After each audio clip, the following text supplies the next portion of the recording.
اما بعد، خداوند عالم کے لطف و کرم کے ساتھ اس کا شکریہ ادا کرتے ہوئے اور یہ التماس کرتے ہوئے پروردگار آج فرش عزائے حسین پر پہنچا دیا، کل خون حسین کا انتقام لیا جائے تو ہمیں امام کے غلاموں میں پہنچا دیجیے گا۔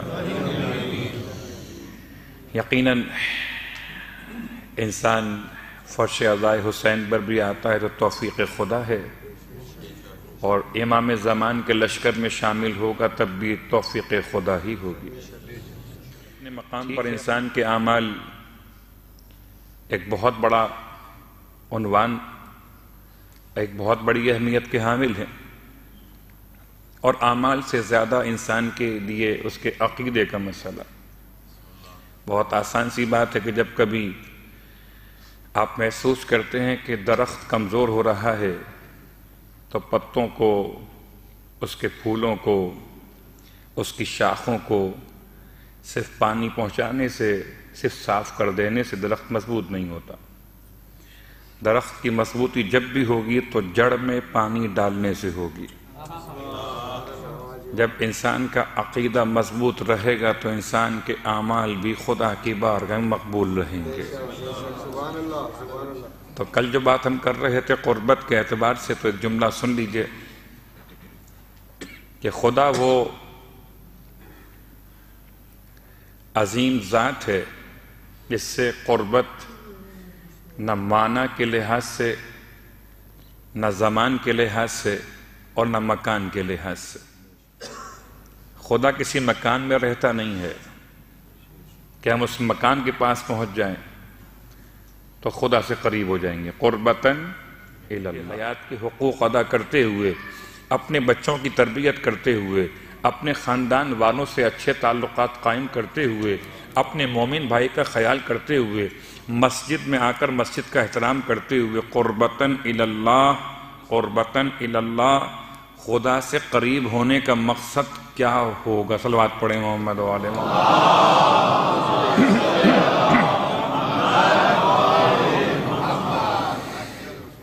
اگر اس سے بیان نہ کیا جائے تو پھر تو وہی بات ہے کہ انسان ساری زندگی مکمل ہو جائے گی۔ اور قربتاً الی اللہ کی تعریف، ایک تو وہ بعض نادان دوستوں کا جملہ کہ الی اللہ پڑھو گے تو اور معنی ہو جائیں گے، الی اللہ پڑھو گے تو اور معنی ہو جائیں گے، اتنا الجھا دو ایک نیت کرنے والے انسان مومن کو کہ وہ اسی میں الجھ کے رہ جائے کہ الی اللہ پڑھ دیا تو کیا معنی ہو گئے، الی اللہ پڑھ دیا تو کیا معنی ہو گئے۔ خدا کو اردو آتی ہے، آپ کو عربی آتی ہو کہ نہ آتی ہو؟ آپ کہیے کہ نماز پڑھتا ہوں فجر کی 2 رکعت اللہ کی قربت کے لیے، اللہ اکبر، نماز شروع۔ آپ کہیے روزہ رکھتا ہوں اللہ کی قربت کے لیے، روزہ شروع۔ آپ کہیے مسجد میں آ کر احترام مسجد کی نماز پڑھتے ہیں 2 رکعت اللہ کی قربت کے لیے، اللہ اکبر۔ قربتاً الی اللہ یہ لفظ شرط نہیں ہے، البتہ لفظ قربت یعنی قصد قربت، ارادہ قربت، یہ شرط ہے، یہ شرط ہے۔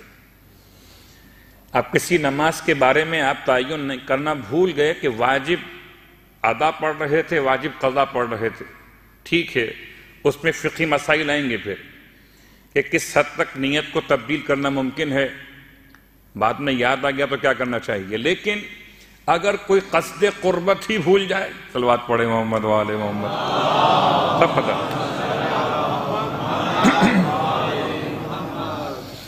تو قصد قربت کے معنی کیا ہوں گے؟ صرف آسان سے الفاظ میں کہ انسان یہ تلاش کرے کہ خدا کن کن اوصاف کو پسند کرتا ہے۔ مثلا خدا علم کو پسند کرتا ہے، تو جب کوئی خدا سے قریب ہونا چاہے اور اپنی جہالت کو کم کر سکے، جتنا جہالت کم کرے گا اتنا خدا سے قریب ہوگا۔ خدا غیبت کو پسند نہیں کرتا۔ اگر کوئی انسان اپنے آپ کو غیبت کے گناہ سے دور کرے تو جتنا دور کرے گا اتنا خدا سے قریب ہوگا۔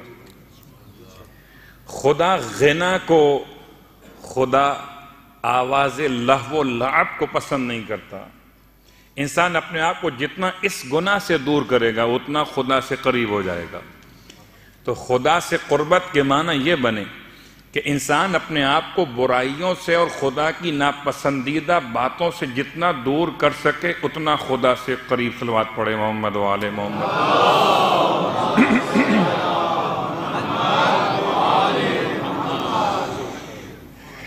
چلیے اس کی وضاحت میں جملہ کہہ دوں کہ مسلسل نماز پڑھنے والے، روزہ رکھنے والے، حج کرنے والے، امام کا غم منانے والے اگر برائیوں سے دور نہیں ہو رہے تو قربتاً الی اللہ کی نیت مکمل نہیں ہو رہی۔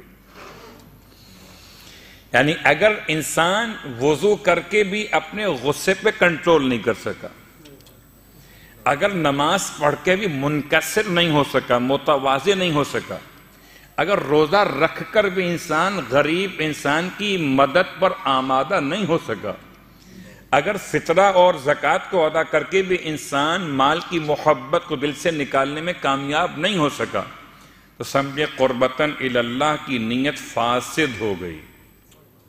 صرف لفظ کے ساتھ کہنا قربتاً الی اللہ یہ تو کوئی مشکل کام نہیں ہے۔ آئیے تمہید کی اس منزل پر لفظ عزت تک کا سفر تھا، اور خدا صاحبان ایمان کو عزت عطا کیا کرتا ہے، مگر عزت کے معنی کیا ہیں یہ کچھ کل بیان ہوئے تھے، اور آج انشاءاللہ سورہ مبارکہ المنافقون سے آغاز کرتے ہیں۔ قرآن مجید میں سورہ کافرون بھی ہے اور قرآن مجید میں سورہ منافقون بھی ہے، قرآن مجید میں سورہ مومنون بھی ہے۔ تو گویا اب انسان اگر تلاش کرنا چاہے اوصاف کافروں کی تو مل جائیں گی، اوصاف منافقوں کی تو مل جائیں گی۔ اگر کافر اور منافق ایک ہی ہوتے تو الگ الگ قرآن ان کے نام کیوں لیتا؟ کچھ تو ہیں ان کی الگ باتیں جو کافر الگ ہیں اور منافق الگ ہیں۔ تو سورہ منافقون میں کوئی اور تذکرہ ہو کہ نہ ہو، لیکن ایک بات یاد رکھیے گا، جمعے کی نماز میں تاکید کی جاتی ہے کہ رکعت اول میں الحمد کے بعد سورہ مبارکہ الجمعہ کی تلاوت کی جائے، واجب نہیں ہے، تاکید ہے، استحباب مؤکد کہا جا سکتا ہے۔ اور رکعت دوم میں الحمد کے بعد سورہ منافقون کی تلاوت کی جائے، ہر جمعے یاد دلایا جائے کہ منافق کسے کہتے ہیں۔ وَيَقُولُونَ آیت نمبر 8 وَيَقُولُونَ لَئِن رَجَعْنَا مَدِينَةً،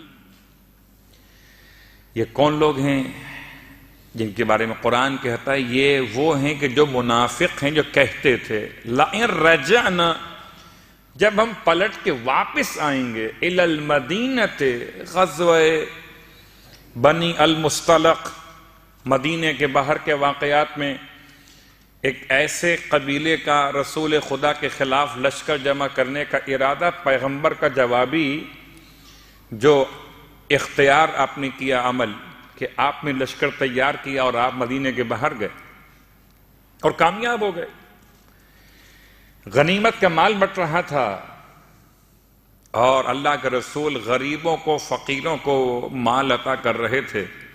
جو مدینے کے جو ٹھیکیدار تھے، الفاظ استعمال کیے جائیں گے آج کے معاشرتی اعتبار سے، جو مدینے کے ٹھیکیدار بنے ہوئے تھے، ان میں ایک شخص ہے جسے منافقوں کا رأس کہا جاتا ہے، یعنی رئیس کہہ لیجیے آپ اپنے آسانی کے لیے۔ منافقین کا سردار ہے عبداللہ ابن ابی۔ کبھی کبھار اور بہت سے نام اتنے یاد زبان پر رہتے ہیں کہ اس طرح کے نام بہت کم سامنے آتے ہیں۔ عبداللہ ابن ابی یہ منافقوں کو لیڈ کرتا ہے، تو میں نے کہا ٹھیکیدار، صلوات پڑھے محمد و آل محمد۔